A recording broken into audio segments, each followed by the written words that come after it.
Hi friends, welcome back to my channel. ನಾನಿವತ್ತು ಆಲೂಗಡ್ಡೆ ಮತ್ತು ಕ್ಯಾಪ್ಸಿಕಮ್ ಹಾಕಿ ಒಂದು ಪಲ್ಯ ಮಾಡ್ತಾಯಿದ್ದೀನಿ. ಆ ರೆಸಿಪಿನ ನಿಮ್ಮ ಜೊತೆ ಶೇರ್ ಮಾಡ್ತಾಯಿದ್ದೀನಿ.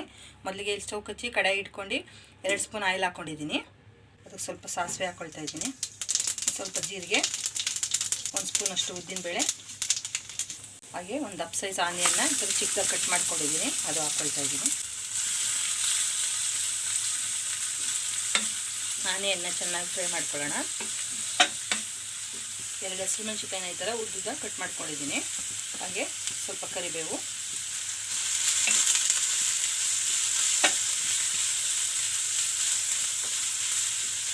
ಹಾಗೆ 1 ಟೀ ಸ್ಪೂನಷ್ಟು ಜಿಂಜರ್ ಗಾರ್ಲಿಕ್ ಪೇಸ್ಟ್ ಹಾಕ್ಕೊಳ್ತಾ ಇದ್ದೀನಿ.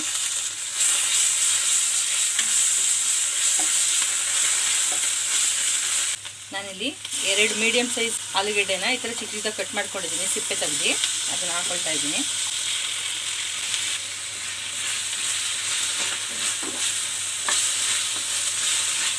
ಇದಕ್ಕೆ ಸ್ವಲ್ಪ ಉಪ್ಪು ಹಾಕೊಳ್ಳೋಣ, ಆಲೂಗಡ್ಡೆ ಬೇಯೋದಕ್ಕೆ. ಹಾಗೆ ಸ್ವಲ್ಪ ಅರಿಶಿನ,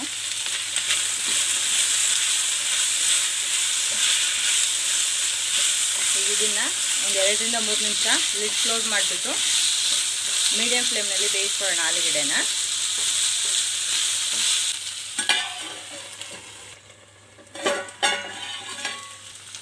ನೋಡಿ, ಬೆಂದಿದೆ.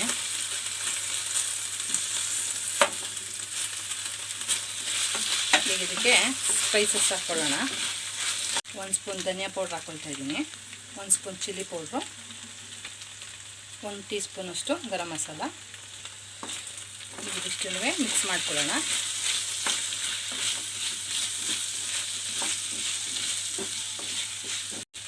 ಈಗ ಇದಕ್ಕೆ ನಾವು ಕ್ಯಾಪ್ಸಿಕಮ್ ಹಾಕ್ಕೊಳ್ಳೋಣ. ನಾನಿಲ್ಲಿ 1 ಕ್ಯಾಪ್ಸಿಕಮ್ನ ಈ ಥರ ಕಟ್ ಮಾಡ್ಕೊಂಡಿದ್ದೀನಿ, ಅದು ಹಾಕ್ಕೊಳ್ತಾ ಇದ್ದೀನಿ. ಯಾಕೆ ನಾನು ಕ್ಯಾಪ್ಸಿಕಮ್ನ ಲೇಟಾಗಿ ಹಾಕ್ತೆ ಅಂದರೆ, ಮೊದಲೇ ಹಾಕ್ಬಿಟ್ರೆ ಅದು ಫುಲ್ಲು ಸ್ಮ್ಯಾಶ್ ಆಗಿ ಹೋಗ್ಬಿಡುತ್ತೆ, ಕ್ರಂಚಿನೆಸ್ ಇರೋದಿಲ್ಲ. ಅದಕ್ಕೋಸ್ಕರ ಲಾಸ್ಟಲ್ಲಿ ಹಾಕ್ಕೊಂಡಿದ್ದೀನಿ. ಈಗ ಇದನ್ನು ಮೀಡಿಯಮ್ ಫ್ಲೇಮ್ನಲ್ಲಿ ಮತ್ತೆ 1 ನಿಮಿಷ ಬೇಯಿಸ್ಕೊಳ್ಳೋಣ. ನೋಡಿ, ಆಗಿದೆ. ನೀವು ಬೇಕಿದ್ರೆ ಟೇಸ್ಟ್ ನೋಡ್ಕೊಂಡು ಉಪ್ಪು ಬೇಕಾ ಅಂತ ನೋಡಿ ಹಾಕ್ಕೊಂಡ್ರೆ ಆಯ್ತು, ಅಷ್ಟೇ. ಈಗ ಸ್ಟವ್ ಆಫ್ ಮಾಡ್ಕೊಳ್ಳೋಣ. ಈ ಪಲ್ಯ ಚಪಾತಿಗೆ, ರೈಸ್ಗೆ ಚೆನ್ನಾಗಿರುತ್ತೆ, ಸೈಡ್ ಡಿಶ್ ಆಗಿ. ನೀವು ಒಂದ್ಸಲ ಟ್ರೈ ಮಾಡಿ ನೋಡಿ, ತುಂಬ ಸಿಂಪಲ್ಲಾಗಿ ಮಾಡ್ಕೊಳ್ಬೋದು. ನಾನು ಮಾಡಿರೋ ಆಲೂಗಡ್ಡೆ ಕ್ಯಾಪ್ಸಿಕಮ್ ಪಲ್ಯ ರೆಸಿಪಿ ನಿಮಗೆ ಇಷ್ಟ ಆಗಿದ್ದರೆ ಪ್ಲೀಸ್ ನನ್ನ ಚಾನಲನ್ನು ಸಬ್ಸ್ಕ್ರೈಬ್ ಮಾಡ್ಕೊಳ್ಳಿ, ಲೈಕ್ ಮಾಡಿ, ಶೇರ್ ಮಾಡಿ. ಹಾಗೆ ನಿಮ್ಮ ಅನಿಸಿಕೆ ಮತ್ತು ಅಭಿಪ್ರಾಯಗಳನ್ನ ಕಮೆಂಟ್ ಮೂಲಕ ಬರೆದು ತಿಳಿಸಿ. Thank you for watching. Please subscribe ಮಾಡ್ಕೊಂಡು ನನಗೆ ಸಪೋರ್ಟ್ ಮಾಡಿ.